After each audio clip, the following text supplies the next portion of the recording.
Bonjour et bienvenue sur le podcast Banous, le podcast du marketing et de la com digitale. Banous est un podcast sans sponsoring qui ne repose que sur l'intérêt que l'on porte à nos invités. Seul ou à plusieurs, nous essayons d'approfondir avec un invité un sujet digital de manière pratique et totalement agnostique. N'oubliez pas, votre aide nous est précieuse. En likant, en partageant, en mettant 5 étoiles sur iTunes, vous nous aidez à développer ce side project. Bonne écoute. Bonjour Mathieu. Salut Laurent. Écoute, en cette journée de confinement, et oui, nous sommes encore en confinement, on a la chance de recevoir Arnaud pour parler IA. Mais avant ça, Arnaud, est-ce que tu peux te présenter s'il te plaît ? Oui, bonjour à tout le monde. Alors, je m'appelle Arnaud Châtel. J'ai 2 activités. Je suis responsable pédagogique dans un MBA qui est spécialisé en marketing digital and business, qui est rattaché à l'EFAP, l'École des nouveaux métiers de la communication.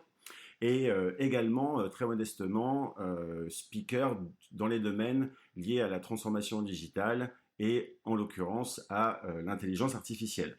Et j'ai quelques activités connexes au sein d'associations professionnelles, notamment au sein de l'Axel et au sein d'un think tank, un do tank, qui a été lancé par Microsoft France, qui s'appelle Impact AI France, qui a justement vocation à évangéliser l'utilisation de l'IA, mais dans le sens noble du terme. Alors, on va aborder en fait l'IA dans le domaine du marketing digital, mais avant ça, est-ce que tu peux essayer de nous donner une définition pour bien comprendre de quoi on parle ? Écoute, avec plaisir, je vais m'y atteler. Alors, je vais te donner ma définition, parce qu'en fait, il y a plein de définitions. Tu as la définition de Wikipédia, tu as la définition de Larousse, mais je vais te donner la mienne, qui est accessible à ma grand-mère de 80 ans et à mon fils de 7 ans, donc je suppute que ça pourrait le faire. Alors en fait, l'IA déjà, c'est une grosse connerie. C'est un terme marketing. Et en fait, la grande différence avec ce qu'on a pu connaître avec des programmes informatiques, c'est que l'IA, ça se programme pas, ça s'éduque. Et pour s'éduquer, elle a besoin d'une quantité de données astronomiques. C'est d'ailleurs pour ça que nos amis GAFA en Occident et BATX pour les Baidu, Alibaba, Tencent, Xiaomi en Chine dominent le monde, parce que c'est eux qui ont la matière première. Et ces programmes donc qui s'éduquent vont être dans la capacité de faire des choses beaucoup mieux que nous. Elles vont être capables de faire des calculs beaucoup mieux que nous. Elles vont être capables de conduire une voiture beaucoup mieux que nous. Elles vont être capables de diagnostiquer un cancer beaucoup mieux que nous. En fait, elle va être dans des capacités de puissance que notre petit cerveau humain, extrêmement puissant, n'est malheureusement pas dans la capacité de faire. Un exemple pour illustrer, si demain tu changes de métier et tu es chef de projet chez Uber et que ton boss te demande de sortir une analyse ou un produit sur, par exemple, 2 arrondissements parisiens, va falloir que tu analyses la data qui est générée par un véhicule Uber. Un véhicule Uber par jour, c'est 7000 milliards d'octets. Donc autant te dire que même si on est besogneux, c'est compliqué avec un petit cerveau humain. Alors merci pour cet état des lieux Arnaud. Au niveau du marketing digital et des métiers que l'on opère au quotidien et que nos auditeurs opèrent au quotidien, est-ce qu'on parle d'intelligence artificielle ? On est dans un métier qui mixe à la fois les mots et les chiffres énormément finalement. Est-ce qu'on a de l'intelligence artificielle ou quelque chose d'assimilé au sein de ces métiers du marketing digital ?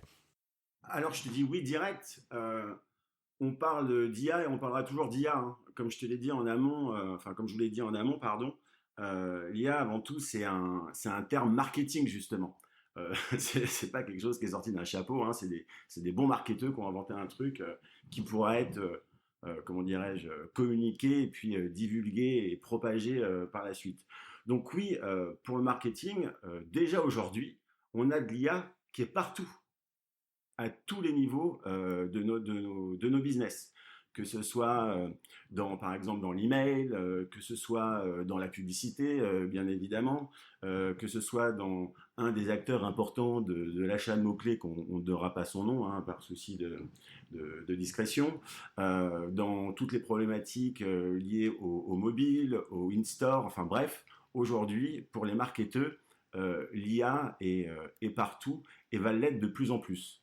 Et ce que j'ai souvent coutume de dire, euh, c'est que en fait l'IA, ça a une vertu pour nous, marketeurs, c'est que ça nous permet de devenir des marketeurs sous stéroïdes. Ça nous permet de pousser les limites de ce que nous, avec notre petit cerveau humain et avec toute notre expertise, on va être dans la capacité d'analyser et de proposer et de créer. Finalement, l'IA est présent dans les métiers du marketing. On s'en rend même pas compte en réalité, parce que moi je m'en rendais pas compte. On le perçoit de loin, mais on s'en rend pas vraiment compte. Est-ce que tu as un exemple concret là où finalement, à côté du marketeur, il a une machine qui lui permet d'être sous stéroïdes, comme tu dis? Ouais, ouais, bien sûr, j'en ai même deux, trois, quatre. Tu es un marketeur, tu dois faire la promotion de ta marque. Donc, il y a de fortes chances à ce que tu sois amené à faire du Google Ads, Google AdWords pour les plus vieux d'entre nous. Aujourd'hui, quand tu es sur la plateforme de Google, euh, c'est une IA en fait qui te mâche, pardon, qui te mâche le travail. Aujourd'hui, quand tu es amené à faire une campagne d'emailing avec peu importe la technologie que tu vas utiliser, tu vas être amené à segmenter ta base de données, à faire du ciblage. Tout ça, ce sont des algorithmes qui te prémâchent le travail et qui vont te donner, comment dirais-je, des opportunités de personas, de patterns, que sais-je, pour pouvoir lancer ta campagne. Dernière chose, dernier exemple, et il y en aura d'autres hein, si vous le souhaitez. Aujourd'hui, dans le cadre d'une stratégie de relation client poussée, vous allez mettre en place un chatbot. Et les chatbots, c'est une des composantes de l'intelligence artificielle. Donc finalement, ce qu'il faut se dire, c'est dès qu'on est amené à malaxer, à titiller, à caresser de la data et dans une grande quantité, il y a fort à imaginer qu'il y a de l'intelligence artificielle en dessous. Et je parle d'une des intelligences artificielles pour une raison qui est toute simple, c'est qu'on a coutume de penser que l'IA c'est une technologie. Mais en fait, l'IA c'est la somme de plusieurs technologies. Alors justement, ça me permet de rebondir assez facilement. Est-ce que tu peux nous dire si le machine learning, le deep learning, ça rentre dans la catégorie de l'intelligence artificielle? Comment on se place par rapport à tout ça? Bah écoute, là pour le coup, t'es dans le chiffre 100 de la cible, hein, t'es en plein dedans. Évidemment que le machine learning est une de ses extensions, le deep learning, ça fait partie intégrante des composantes de l'IA. C'est d'ailleurs grâce à eux qu'il y a eu un réel boom dans les années 2012-2013 avec l'avènement, on va dire, de ces technologies, du machine learning, qui a permis d'analyser, de malaxer des quantités astronomiques de données et d'en ressortir des choses plutôt intéressantes pour nous, marketeurs. D'ailleurs, avec Laurent, nous, on vient du monde de l'achat média, notamment. On a fait nos armes dans ce secteur-là. Et au fur et à mesure, on s'en est pas rendu compte, mais les algorithmes, l'IA a envahi notre métier. Tout à l'heure, du coup, tu l'as cité. Tu nous as cité Google Ads et Google AdWords pour les moins jeunes.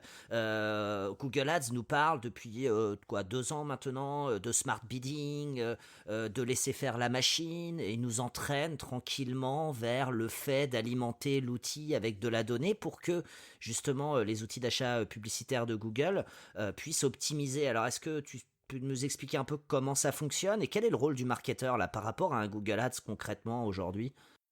Alors, euh, je vais essayer de vous l'expliquer avec des mots simples. Enfin, avec des mots simples, pour que ça soit simple. Parce que très vite, je peux me compliquer.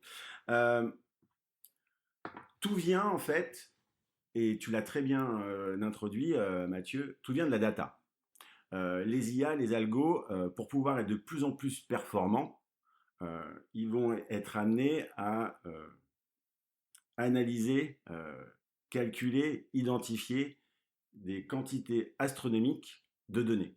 C'est d'ailleurs pour ça que les acteurs, et je rebondis sur ce que tu disais, nous incitent fortement euh, à pouvoir récupérer des informations, à, entre guillemets, les laisser faire, pour justement créer et analyser plein de scénarios, pour pouvoir par la suite, en fonction de toutes les analyses qu'ils vont faire, pouvoir nous desservir la publicité qui va être le plus parlant, le plus juste et le plus efficace pour les campagnes que tu es amené à mener. Il ne faut pas oublier une chose, c'est que avec l'évolution du marketing, c'est pas à vous que je vais l'apprendre, on a complètement zappé, et heureusement d'ailleurs, ce qu'on appelait le mass market. Aujourd'hui, on est plus dans du one-to-one market.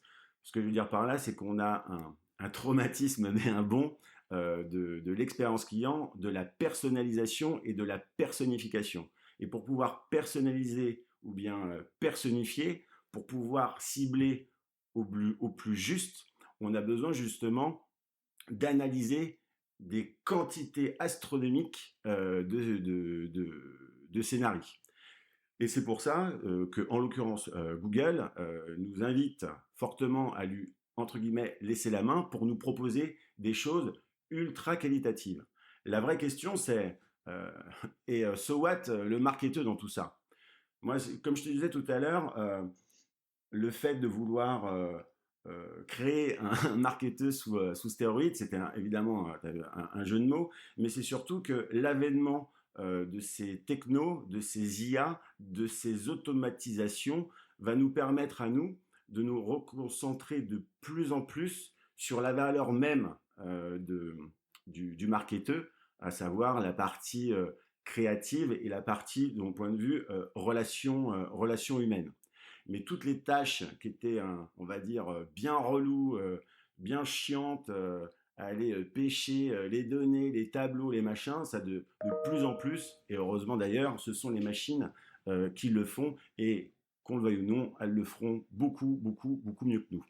Et je conclue souvent quand je fais des confs, on va dire ça comme ça, je pense que la bonne équation qu'il faut avoir en tête pour le devenir du marketeur, c'est pas une question de est-ce que le marketeur il va disparaître ou pas disparaître. On aura toujours besoin d'êtres humains, hein, ça encore heureux.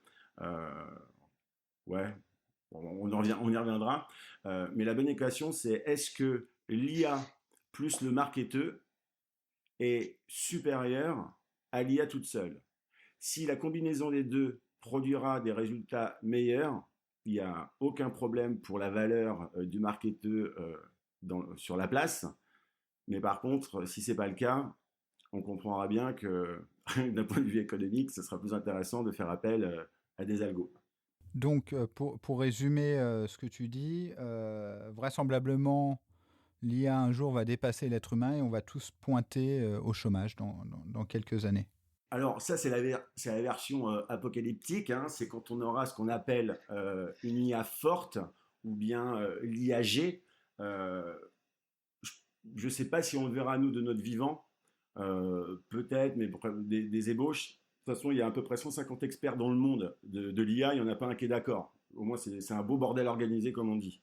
Par contre, ce qui est sûr, c'est qu'il y a des événements qui arrivent d'algorithmes de plus en plus performants, de quantité de data de plus en plus importante et des calculateurs qui vont arriver, et je pense notamment à l'avènement de l'ordinateur quantique, qui vont permettre des calculs qu'on n'a même pas encore idée. Donc c'est vrai que ça, mis à bout, notre rôle, non pas qu'il va disparaître, mais va vraiment se redéfinir. Mais c'est ni plus ni moins que la continuité de ce qu'on a toujours connu. Hein. Moi, tu vois, je vais avoir 40 ans cette année, je vous donnerai du champagne via Teams, ne vous inquiétez pas, ça me fera plaisir. Le problème, c'est que moi, quand j'avais 22 ans, quand j'étais à l'école, si on m'avait dit un jour que je serais social media manager, data scientist, so what, des quoi tu parles? Moi, tu sais, c'était chef de produit marketing à la papa, quoi. Et pourtant c'est arrivé et ça va continuer. Il y a des métiers qui vont évoluer, il y en a qui vont disparaître. C'est comme ça, mais il y en a plein d'autres qui vont se créer. Donc, soit on a une vision très française, apocalyptique, ou soit on a une vision un peu plus anglo-saxonne, où ça va créer des opportunités.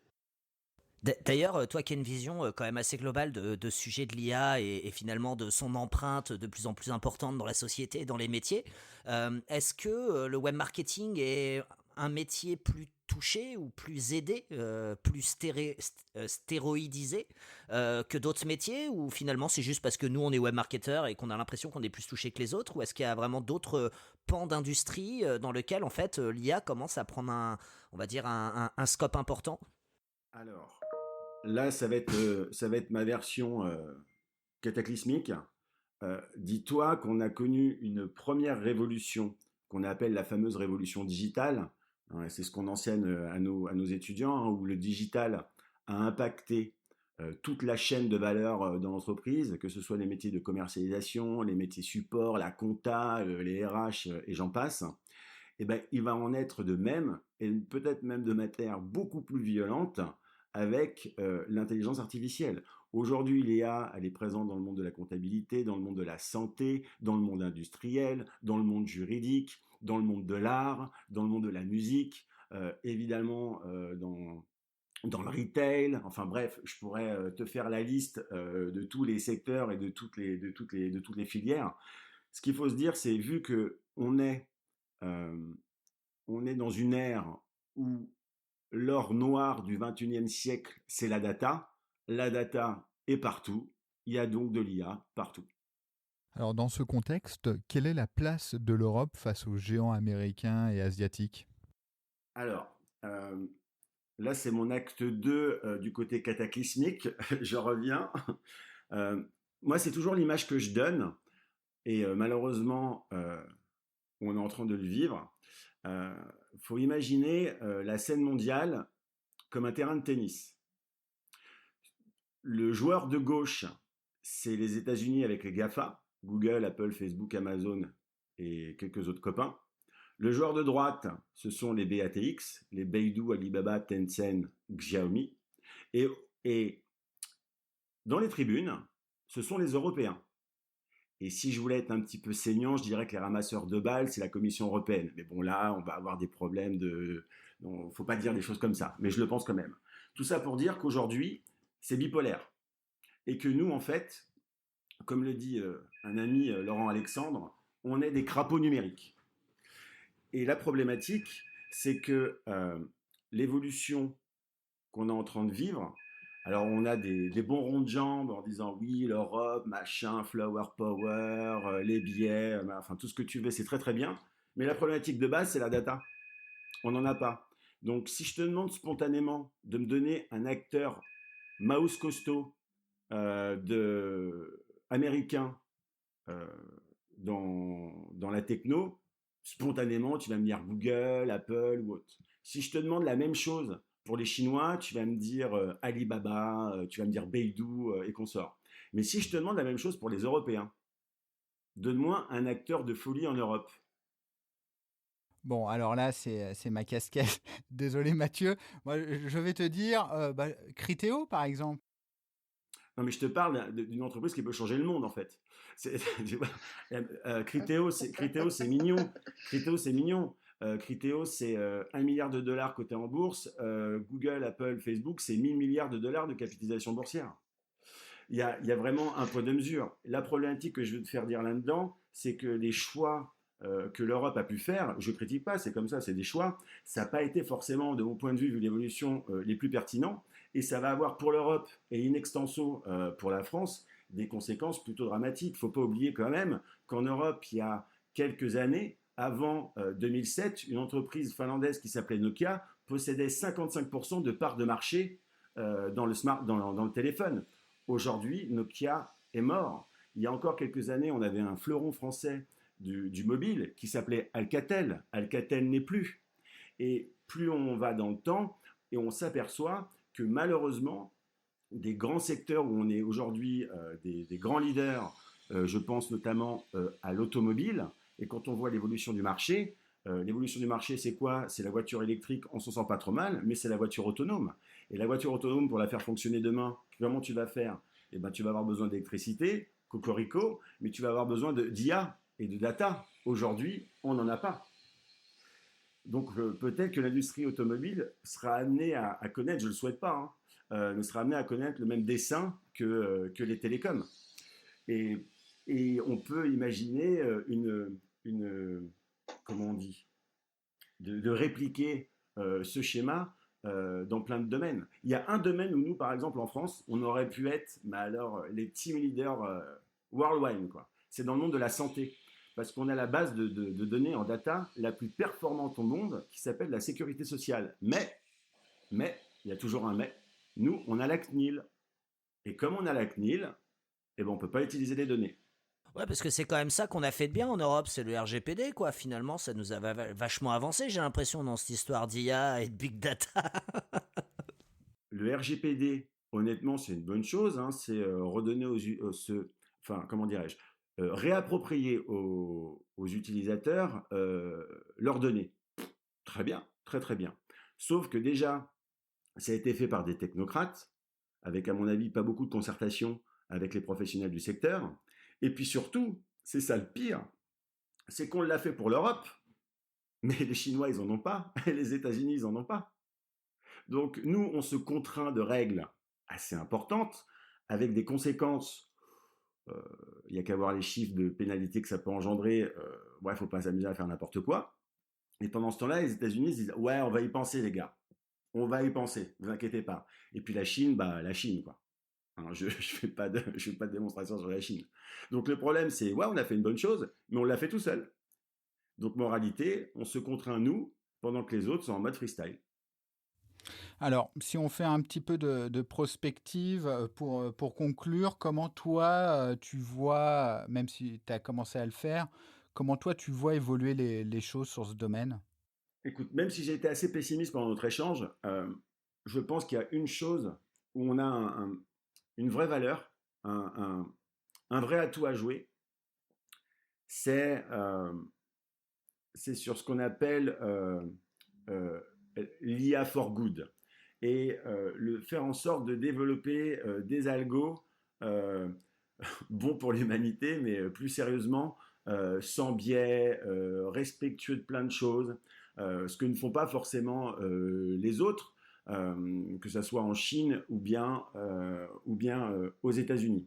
Je suis quand même assez pessimiste par rapport à notre capacité de travailler en commun, parce que malheureusement, on a vécu un Covid, on s'est aperçu quand même que, on va dire, la synchronisation des États membres de l'Europe, c'était quand même pas encore ça. On a encore un peu de taf. Mais si on veut sortir l'épingle du jeu, c'est là-dessus. C'est le fait de développer des IA en mode AI for good, avec un bon impact pour le business, pour les gens, quoi. Sans vision forcément obligatoirement mercantile. Ouais, juste pour compléter ce que tu disais Arnaud et pour les auditeurs de Banous, les biais algorithmiques, parce que tu as tout touché du doigt finalement ce sujet, je ne saurais trop conseiller les auditeurs de Banous de lire ce très beau livre d'Aurélie Jean, dont j'ai bouffé le nom, mais peut-être Arnaud tu l'auras, qui parle de ce sujet, et je suis assez d'accord avec toi et je trouve ça très intéressant cette notion finalement de respect, on va dire, des personnes, et d'être finalement un espèce de garant, on va dire, des droits de l'homme à l'intérieur des algorithmes. Je trouve que l'idée est assez marrante, assez intéressante, parce que ça peut arriver très très vite finalement, ces biais dans les écritures d'algorithmes, et c'est ce que raconte justement Aurélie Jean dans son bouquin, et je trouve que cette approche est hyper intéressante à développer. Arnaud, merci. Juste pour préciser, Mathieu, le livre d'Aurélie Jean, c'est De l'autre côté de la machine. J'allais te répondre. Pas de problème. Non, mais vraiment, je conseille vraiment à vos auditeurs, outre le fait que Aurélie Jean est une superbe personne, vraiment, qui œuvre pour la démocratisation de l'IA, avec un vrai côté humaniste. Et son livre est très accessible. Et c'est ça qui est important, c'est très accessible. Il faudrait que je l'offre à ma grand-mère de 85 ans, qu'elle puisse s'intéresser un peu plus aux algorithmes, ça serait bien. Merci beaucoup Arnaud, c'est passionnant, je pense qu'on pourrait en parler pendant des heures. Où est-ce qu'on peut te suivre? Alors, écoute, principalement sur Twitter et sur LinkedIn, avec mon prénom et mon nom, hein, Arnaud avec LT, car je suis breton et en Bretagne, ça s'écrit avec LT à la fin. Donc Arnaud Châtel. Et si vous êtes fan de nourriture, vous allez sur Instagram, j'y suis aussi, et vous suivez le hashtag repas de papa. Ça permet de penser algorithme en voyant des plats. Merci beaucoup Arnaud. Avec plaisir. Merci Mathieu. Merci les gars, Et merci. merci pour l'invitation. Merci d'avoir écouté cet épisode de Banous. N'oubliez pas, votre aide nous est précieuse. En likant, en partageant, en mettant 5 étoiles sur iTunes, vous nous aidez à développer ce side project. Et retrouvez-nous sur le site banous.com, banous, B-A-2-N-O-U-Z-E.com. À bientôt.